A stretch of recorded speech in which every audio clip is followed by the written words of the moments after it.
सत्येंद्र प्रताप है और आज हम 11वीं क्लास की पॉलिटिकल साइंस का पहला चैप्टर संविधान क्यों और कैसे इसके बारे में पार्ट 4 पढ़ेंगे। पार्ट 4 में फोर्थ पार्ट में हम देखेंगे कि कौन से क्वेश्चन हमारे लिए इंपॉर्टेंट हैं और इनमें से हमारे लिए क्या है जो हमारे एग्जाम में आ सकता है।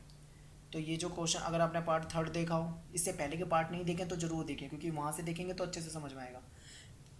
10वां क्वेश्चन है, मुस्लिम लीग ने जब संविधान सभा को छोड़ दिया तब संविधान सभा में कितने सदस्य बचे। दोस्तों, मैं पिछले अगर पार्ट में आपने देखा हो तो मैंने बता दिया था कि 299 सदस्य बचे हुए थे हमारे पास, लेकिन जिस दिन संविधान को असली फाइनल किया गया था, बनाया गया था, उस दिन 284 सदस्य बचे थे। तो ये सारी बातें आपको ध्यान रखनी है। अगला मैं क्वेश्चन बताता हूँ, ये इस चैप्टर का मोस्ट इम्पोर्टेंट क्वेश्चन है जो कि आपके एग्ज़ाम में आता है। और अगर आप पूरी बुक भी खंगाल देंगे ना पहला चैप्टर, तो आपको इतने सारे पॉइंट आपको एक साथ नहीं मिल पाएंगे, वो भी इतने अच्छे तरीके से। ये बिल्कुल पक्का कह रहा हूँ, आप बिल्कुल श्योर देख सकते हैं, अपनी बुक में ढूंढ लें सारे पॉइंट। अगर आपको इस तरीके से मिल जाए तो मुझे बताना, क्योंकि इतने अच्छे से नहीं मिल पाएंगे। अब मैंने वो सारी बातें यहाँ शॉर्ट में लिख दी है। क्वेश्चन है कि भारतीय संविधान की विशेषता बताओ। मोस्ट इंपॉर्टेंट क्वेश्चन है, मैं लिख देता हूँ कि ये क्वेश्चन कई बार आता है। इस चैप्टर से दो क्वेश्चन ज़्यादातर पूछे जाते हैं। सबसे ज़्यादा पूछा जाता है कि भारतीय संविधान को उधार का थैला क्यों कहते हैं, तो मैं वो अगले पार्ट में बताऊंगा, किसी एक अगले नेक्स्ट पार्ट में आएगा। लेकिन दूसरा क्वेश्चन ये आता है कि भारतीय संविधान की विशेषता बताओ। तो आइए विशेषता जानते हैं।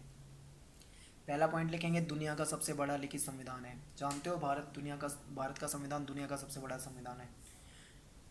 सेकंड देखते हैं दोस्तों, सबसे सफल संविधानों में हमारे देश के संविधान का नाम आता है कि जब से बना है आज तक बिल्कुल सफलतापूर्वक चल रहा है। हालांकि बदलाव की जरूरत पड़ी है तो हमने संशोधन करके बदलाव कर दिया है, लेकिन कुछ देश के संविधान सफल नहीं हुए।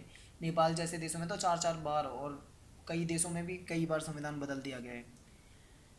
हमारा संविधान ना तो ज़्यादा कठोर है ना ज़्यादा लचीला है, यानी कि बहुत कठोर भी नहीं है बहुत लचीला भी नहीं है। अगर हमें ज़रूरत पड़े तो हम आसानी से उसमें क्या कर सकते हैं, बदलाव कर सकते हैं। लेकिन इतना लचीला भी नहीं है कि कोई भी चाहे तो आसानी से तुरंत ही बदल दे, नहीं, इतना आसान भी नहीं है।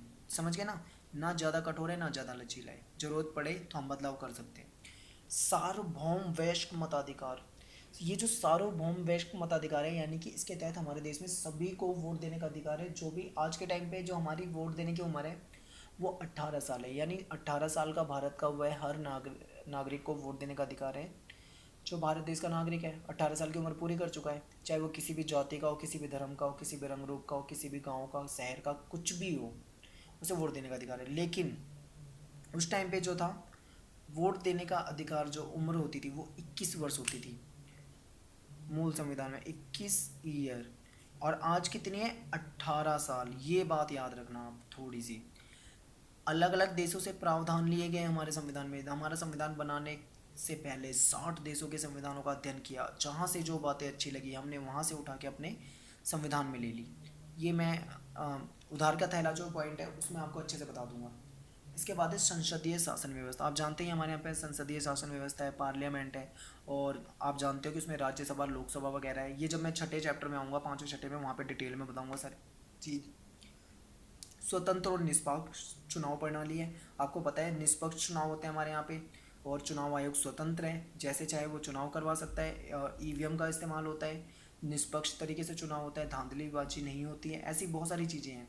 लोकतांत्रिक शासन व्यवस्था है देश में, यानी कि देश में लोकतंत्र है। ये आप छठी क्लास से ही पढ़ते आ रहे हो, लोकतंत्र लोकतंत्र लोकतंत्र लोकतंत्र, पता नहीं कितनी बार पढ़ लिया हमने। लोकतंत्र आप जानते हो, नहीं बता रहा मैं आपको। अगला है मौलिक अधिकार। हमारे संविधान में मौलिक अधिकार दिए गए हैं। सेकंड चैप्टर ही पूरा का पूरा मौलिक अधिकार पे है। मौलिक अधिकार कुछ ऐसे अधिकार है जो किसी व्यक्ति के विकास के लिए जरूरी होते हैं, और हमारे संविधान में मौलिक अधिकारों की गारंटी दी गई है। अगला है एकल नागरिकता। एकल नागरिकता का मतलब होता है सिंगल सिटीजनशिप। पूरे देश में एकल नागरिकता है। 29 राज्य में अगर हम किसी भी राज्य में जाते हैं, किसी भी व्यक्ति को देखते हैं, तो उसकी जो नागरिकता होगी वो एक ही होगी, वो नागरिकता होगी भारतीय, इंडियन। अगर आपने वो मूवी देखी हो चक दे इंडिया, तो आपको याद होगा कि शाहरुख खान, उस टाइम पे क्या होता है, वो लड़कियां सारी जाती हैं वहाँ पे हॉकी खेलने, तब वो पहली बार इंट्रोडक्शन लेता है उनका, और उनसे ये कहता है कि आप अपना नाम बताओ। तो लड़कियां नाम बताती हैं अपना, और बताती हैं कि कोई हरियाणा से, कोई पंजाब से, कोई मणिपुर से, कोई झारखंड से, कोई कहीं से, कोई कहीं से। तो फिर शाहरुख खान उनको डांट लगाता है। उन्होंने वो कहता है कि भाई आप यहाँ से नहीं, आप यो क्यों नहीं कहते कि आप इंडियन हो, भारतीय हो। इससे क्या होता है, एकता बनती है दोस्तों। अगर हम इंडियन कहते हैं तो एकता बनती है। आप भी अपने आप को किसी स्टेट से जोड़ कर ना देखें कभी भी, आप एक भारतीय हैं। अगला है धर्मनिरपेक्षता। धर्मनिरपेक्षता का मतलब होता है कि हमारे देश में सभी प्रकार के धर्म समान हैं, संविधान में किसी धर्म को वरीयता नहीं देखी गई है। चाहे कोई भी धर्म हो, हिंदू मुस्लिम सिख ईसाई जैन बौद्ध पारसी, या कोई भी धर्म हो, सभी को समान माना गया है दोस्तों।